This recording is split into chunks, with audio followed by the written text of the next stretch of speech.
Chapter 26 Gawain. And let's hope your releasing of Kilgore is an end to it, and we never see the dragon again. Those had been Merlin's parting words the morning after. The morning after Merlin had to her as she left her to guard the Lady Morgana, bereft from Freya's death a broken bar, Freya's transformation a broken bar. The morning Gwen had returned over the courtyard from Arthur's rooms and had worn a flush in her cheeks and a small smile on her face as she attended Morgana. That morning a broken bar. The morning Elune dug a mental grave in her mind and cast all of her feelings towards the Prince of Camelot into it, and setting up a permanent guard.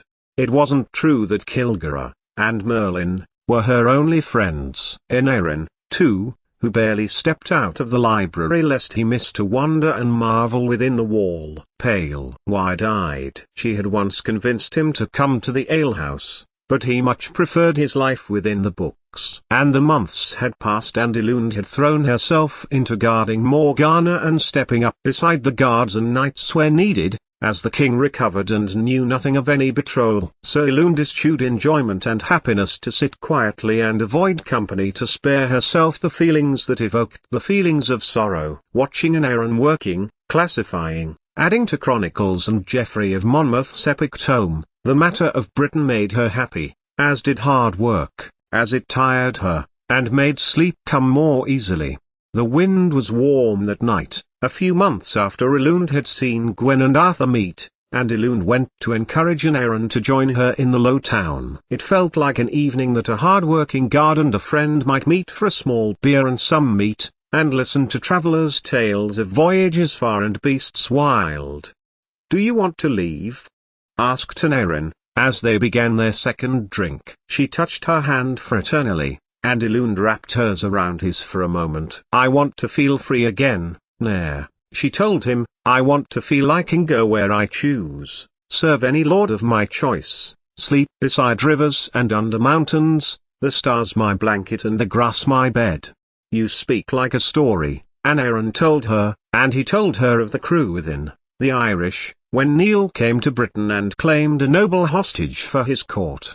"Did you know Arthur's laws are modelled on the judges' laws, the Brehon? Yet the Irish do not kill their druids and teachers, they extol them," Elune told him. "Should I go to Ireland then and seek out Neil?" "No," said a voice. The knight, Gawain, stood beside them, a drink in his hand. "They sacrifice and kill foreigners, and drown them in their treacherous bogs. I heard the women are beautiful and the land is lush, and they raise cows as big as horses." "The mercenaries ride horses," Gawain commented, wryly. "I would be free again," Ethan told him, as Erin fell silent and listened to the words of his friend and the knight. "What's keeping you here?" "Friendship." She glanced to Erin. "Those true friends I have." "And Morgana, she can take care of herself," Gawain replied, dismissively. "You are waiting, as we are all waiting, for when Arthur passes and Arthur is king." "If you will excuse me." A broken bar, and Erin got to his feet and slid out from behind the table. "I must go." "Enjoy your night, Elune." Elune got to her feet too, but then stopped as Gawain took Erin's place. "Enjoy your drink," Elune began, but Gawain got back up again too. "Guard duty." "So have I," Gawain told her, though the half-finished ale told a different story. "Finish it," Elune said, "and then we can go on guard duty." 88,888,888. The sun was nearly over the horizon as they got to their positions on the curtain wall. They would walk, slowly, around the whole perimeter, finishing at sunrise, on the move to keep them awake. The air was sultry however, and the beer had made Elune a little light-headed. At least it was warm. Guarding in the depths of winter was no joke, and she could imagine days with Odin's fellow Saxons as they rested between raids, playing taffel, singing songs. "Did you really come from Mercia?" Gawain asked. "Did you really come from Ireland?" At this, Gawain stopped, his hand reaching for his blade, feeling the intricate steel decoration of the hilt. "I went there, certainly. But my father was a noble of Rust, and I am Cymric. The Cymric of Gwynedd are my kin, my family." "And Niceman?" Gawain nodded. "So King Melgwyn tolerates druids, magical folk?" "Yes," Gawain replied, his tone more hushed. His land is the last refuge in this island for those with magic, and he means to protect all. Bayard tolerates magic too. Camelot is the oddity. And yet here we are. Elund nodded, then peered down onto the wall. Beyond them to the east, Logre, Mercia, Rati. The flame of the banner licked life back into the murky depths of the night, and Elund could see the grid squares of a 9x9 game engraved into it. "Do you play?" Gawain asked. "I win," Elund told him. She pulled some stones from her pocket and put them onto the image. And they guarded Camelot with the rest of the guards up on the castle walls and played stones, exchanging occasional anecdotes of their time on the road between kingdoms, until dawn, and they were relieved from duty by Gareth and Elphice.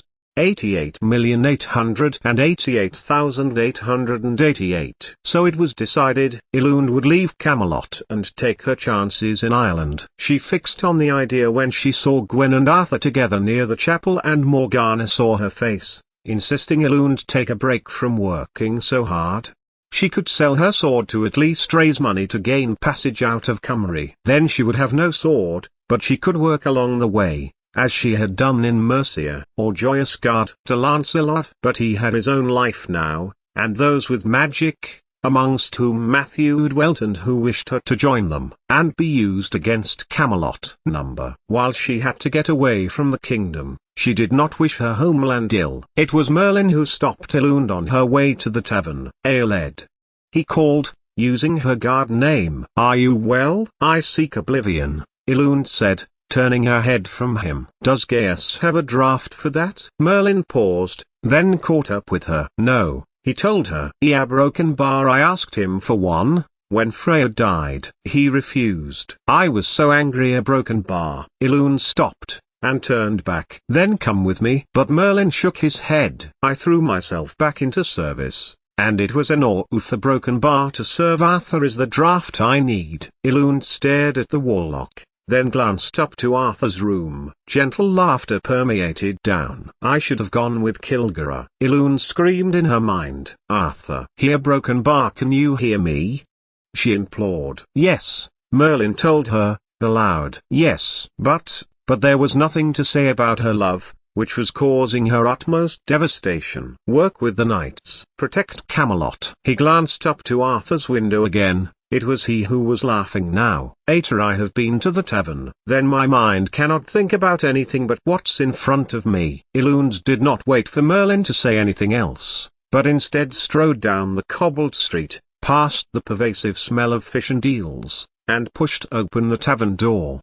88,888,888. The air was thick with the smell of stale ale. Elund sat in the corner, her hood pulled low, fingers tracing the notch in her blade. She was a king's daughter, once meant for Arthur's cold bed, now an anonymous guard called in place of a knight when suited. She had told Arthur to go to Gwen, hadn't she? When she felt they were getting too close, a man slid into the bench opposite her without asking. Elund looked up at a face she knew, one who she almost could count as a fourth friend. He was handsome in a way that suggested he'd slept in a haystack and enjoyed it, and he leaned over and moved Elund's jar away from her hand, and again when she reached for it, Elund scowled and gripped the handle, glancing away, wanting to tear at the walls and floor. "I've been where you are," Gwen told her. Rhianmilth, her name was. He shook his head. She was beautiful, like the sun at midsummer. All loved her. Elund looked up, but said nothing. "You're holding that dagger like a woman who expects the world to jump out and bite her," Gawain said, flashing a grin, his eyes crinkling. "Relax. I've already cleared out the 3 blokes by the door who were looking at your purse." "I didn't ask for your protection, Sir Gawain." "Not a sir," he corrected sharply, his playful tone dropping for a fraction of a second. "I never got that far." "Sir and knight are just honorary titles," he smiled. "Arthur likes having me around. Anyway, I don't offer protection. I offer company. It's a long road back to the castle if you are tipsy. And then, the problem will be still there in the morning." "Yes, but I will have a hangover to take my mind off it," Elund bit back. "Then, I'll join you. But first, tell me who he, or she, is. Elune shook her head. He's no one I need to get involved with. And, yet I am. I have places I can go. And yet I am bound to be here, for some reason. For some reason, I can't leave. You are free, Elune. You are free to choose to stay. Gawain raised his tankard to the vagabonds. Elune, the only people in this world who actually know where they're standing. Elune raised hers back, merriment now in her eyes. Agreed. Let's get steaming drunk and sing songs until we get thrown out. 88,888,888. The silence of the forest was broken only by the crackle of flames. Elune was staring toward the horizon, toward the direction of Arthur as the beast clattered past them, a white blur in the twilight. All the knights were with Arthur, Merlin too. They had camped together after an intense battle training session in the wild in order to build strength and teamwork and anticipation in such a place. Now, they were eating and had been disturbed by a creature, which Arthur and Merlin had gone to investigate. Gawain was sharpening a sword, his usual flippant energy replaced by a quiet intensity as he watched the face of his friend watch the prince's wake. He's a good man, Gawain said suddenly, not needing to name Arthur. But he's still a prince. He'll always choose the kingdom over the girl, Elune. That's too obvious to be said out loud. Elune rebuked the not-sir knight, but there was no heat in it. She was distracted. In all those months since Arthur had nearly forced her to marry him, Arthur had become wrapped up in Gwen and had barely said two words to each other. At least that had spared her feelings. But not speaking to him was almost as bad as his words. My father died for a king who forgot his name the next morning. Nobility isn't in the title, it's in what you do when the crown isn't looking. You saved his life against the wyvern. You freed the great dragon. You've done more for Albion as a wanderer than you ever would have as Uther's queen. Who? But she needn't even ask that question. Gawain and Merlin were close, and she could be angry about it. But it wouldn't change the fact that it could only have been the secret warlock. Perhaps he had done it out of friendship towards Elune, and it was true she and Gawain got on well. Don't put yourself back into the cage, Elune, he told her, stepping closer and tucking a stray hair behind her ear with a surprisingly gentle hand. Stay, if you feel compelled, but take charge, like you did when you first came. You will have the power, then.